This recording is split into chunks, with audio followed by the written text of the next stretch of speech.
Hi, everyone. I'm so excited to be here in this Config 2024. It's such an honor to take this stage and share my journeys. My name is Daisuke Sakai. 23 years ago, I was a student in the University of Tokyo, measuring robotics. Quite young. But at the same time, I was also a head of a social student club dedicated to a traditional Japanese folk dancing festival, Awa Odori, that has been going for hundreds of years in the island called Shikoku. But this became a very important part of my life. This is where I met Inoko, my fellow co-founder of teamLab, the art collective we founded. We love dancing and creating stuff and decided to make digital art. It has been a long, incredible, and very unexpected journey. Since the very early works of ours, which you can see here on the screen, this is from 2001, and one of the first works we showed to public. So much has happened since then, and it is still evolving all the time. Well, by the way, we all still go to this dance festival with thousands of people attending, and I actually became a quite good dancer. Anyways, I came here from the studio in Tokyo, where hundreds of specialists from various backgrounds, such as engineers, designers, catalysts, 3D computer graphic animators, architects, mathematicians, and others come together to create. Like everything else we do, our studio, we design and execute it by ourselves. As you can see, the way we wish people to interact with each other and with the space is at the core of our practice. By now, teamLab has created artworks in more than 27 countries around the world, attended by millions of people. I wonder how many of you have ever heard of teamLab? Wow!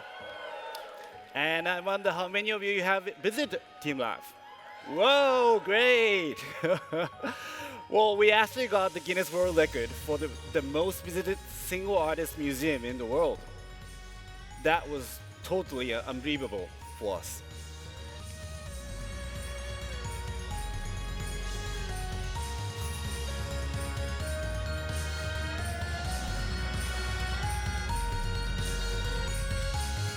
This one is now in Tokyo, called teamLab Borders, that just opened up this February.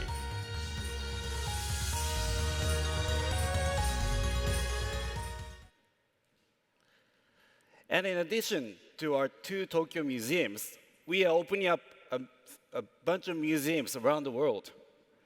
The largest one coming very soon is in Abu Dhabi.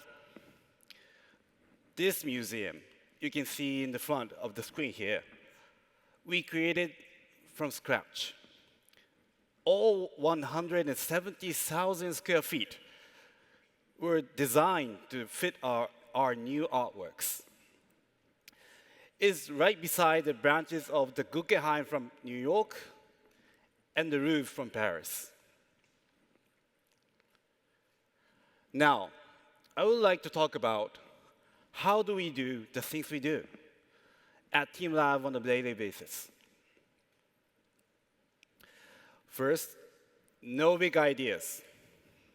We actually don't believe in big ideas. Anyone can have ideas. Many people think that one big idea changed everything.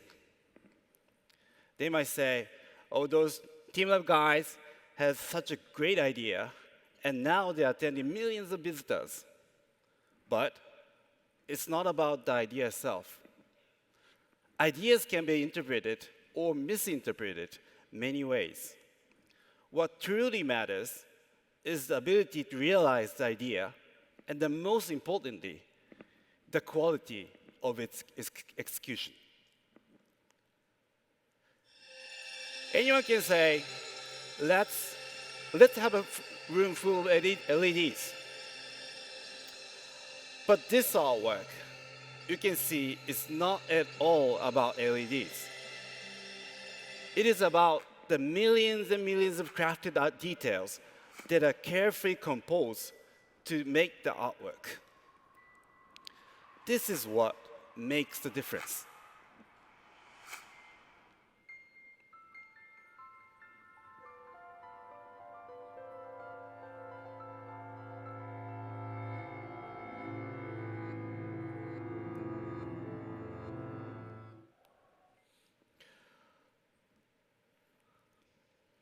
Now, I'll share just a couple of our art concepts.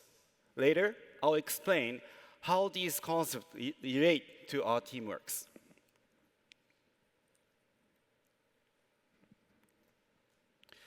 The first, we call it body immersive. In our work, we explore ways of dissolving the boundaries between the artwork and the visitors. When people can immerse their bodies in the artwork, boundaries between body and art dissolve. What you see here are 13,000 living orchids in this artwork. When you walk into the space, the orchids respond to your movement. So you will just immerse in this orchids.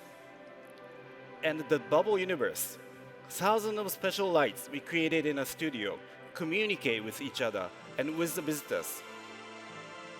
This is done with a complex mathematical algorithm behind the work. Body immersive let us rethink the empty space or the imagined boundaries between us and art. Another concept we call transcending boundaries. This is all about removing the boundaries between artworks. The world itself and everything in it is connected. But it is all of us who often break it into parts with languages and logics. We create artificial boundaries in our minds. These divisions make us see the world in pieces, affecting how we interact with it.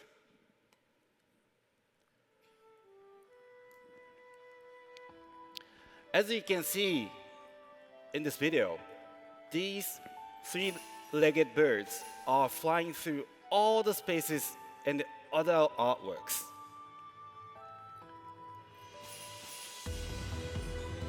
So they're flying all the way. And so when we remove boundaries, artworks connect and influence each other, blending together while stay remaining independent.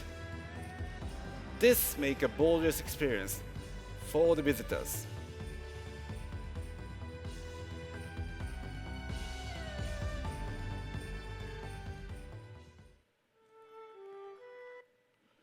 Now, let's move on from concepts and idea to my practical approach and implementation. Over the years, we continue to develop every aspect of our work. We never reach the limit. We are always striving to go further, building on the knowledge we acquire. We never rest. We always search to take the next leap in what we create. One of our artworks we make, called Universal Waters, fully tells the story. We first create this waterfall artwork you can see in 2013.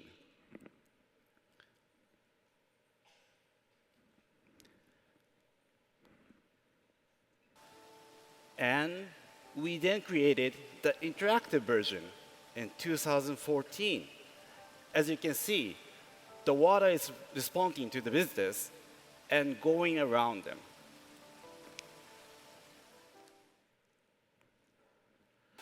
Then in 2016, the waterfall became interactive not only with the people, but also with other artworks too. So you can see here, the water is dissolving and the flowers are start blooming. So that flower artwork is a different artwork.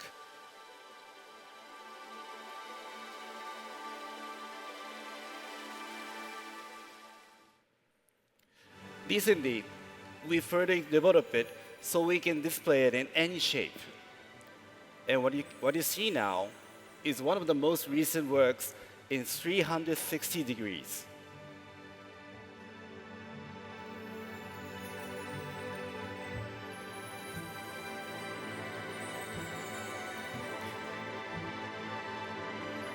The flow demonstrates our endless passion for development. Whilst millions of people have experienced artworks worldwide, there are another side of the teamLab, which I run. Many people interact with this side without knowing it's artwork. We call it teamLab solutions. Digital solutions for brands and organizations in need of robust, creative, and customer-centric tools. From day one, we've applied the same methodologies and concept to our solutions as we do to our art. This is at the center of my talk today. How do we implement these ideas in a solution work? Everything is connected. The way we work, the art we create, and the solution we develop. One thing leads to another, driving our growth in both art and solutions. Despite being a relatively small company, we compete with the biggest. Our success and apply to deliver the best solution come from how we work and a few core principles we've developed. In Japan alone, when it comes to the apps that we have released and are in current use, we are on 140 million app downloads. That's practically every person in Japan with multiple apps that we developed in their phone, boosting an average satisfaction rate of 4.4 out of 5. So how do we do this? One very important element is the way we develop our work. This is based on our core idea of don't divide too much. And this directly relates back to the way we make art and the art we make. Like in any operation or projects, our team is composed of specialists. Each member brings unique expertise. In an ideal world or higher recurring environment, the different team roles will come together and match seamlessly. But in reality, which is so dynamic, gaps and empty spaces will always appear, especially when people stick onto their roles. At teamLab, we always pay extra attention to those empty spaces between us, ensuring the information isn't diluted during project execution.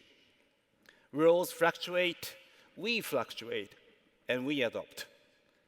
All members on the team actively prioritize collective success over individual interests. And this approach defines a unique working style, ultimately allowing us to deliver such a high-quality outcomes, may it be artworks or solutions. I'd like to showcase a couple of our many solution projects from recent years. These projects not only demonstrate our ability to create transformative interactive platforms, but also embody everything I've shared so far. One example is a banking app we developed 6 years ago, for one of the Japan's largest banks, Risona. What, what, well, today, all banks have apps. What made us different? At that time, Japanese banking services were outdated, resembling old TV remotes with all function in one piece. No personalizations. Our approach is revolutionize how the bank engage with customers, leveraging technologies and deep client understandings.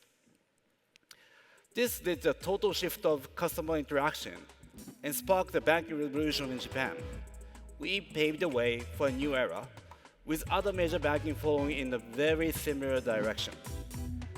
Projects like this reach millions of people. These achievements have propelled us to a new milestone, becoming Japan Post's offshore digitalization partner. We are starting a massive transformation process with one of the largest organizations in Japan, an entity with many millions of daily interactions and a top-rated postal service worldwide. They're so good with their mails, banking, and insurance services. But the way they interact with their customers is for sure outdated. A main challenge is creating and integrating a solution that would be adopted by not only the 220,000 Japan Post employees, but also by all types of customers, which is actually, in this case, the Japanese society itself. And doing so in a way that we will transform the service to fit the present and the future. At the same time, our solutions extend way beyond the limits of the cell phone, diving deep into real-life transformation through what we call digital space transformation. This is one of our biggest interests. One project that means a lot to me is located in the town of Abira, on the northern island of Hokkaido, where I was born. In this small remote town of 7,000 residents scattered across a vast area, we initiated the rebuilding of a local school. In a town with a decreasing population, our main vision was to foster and allow for co-creation. Building a school that is also a meeting point between generations, creating interactions, and ultimately aim to inspire creativity and provide the next generation with diverse inputs for learning and growth, something they were clearly lacking.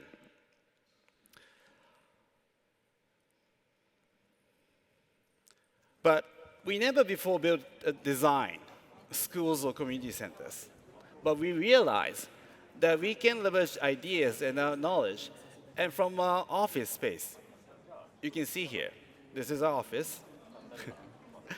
The space is focused on co-creation, and it's made in a way to make that happen. We carefully plan the space between the different areas and also the way people will move around the space. I think you can all see the direct connection to our artworks. We use this knowledge to turn this school vision into a reality. Yeah, that's a big cushion there. Anyways, so in reality, this is a school. What you see is so much interaction between people of different generations and kids who are so inspired and curious. This is a huge transformation for the town. We achieved this through a blending of space design elements and digital solutions. We created a transformative environment for the kids and the community. So, summing up what I've learned and putting into simple words, if you want to take any of this with you today, first, no big ideas. I mean, you can have ideas, but the quality of this implementation is the key. Second, don't divide too much or pay attention to the so-called empty spaces between elements. May it be between team members, expertise, people in art, customers, and companies. See what can be dissolved or reshaped. Third, but not least, never think you reach the final outcome. Whatever we do, and however good it may be, it is only a stepping stone to the next development. And most of all, never stop dancing. And make sure you do it with the right people. Thank you.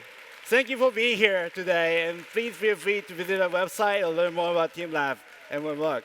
And please come visit teamLab. Thank you.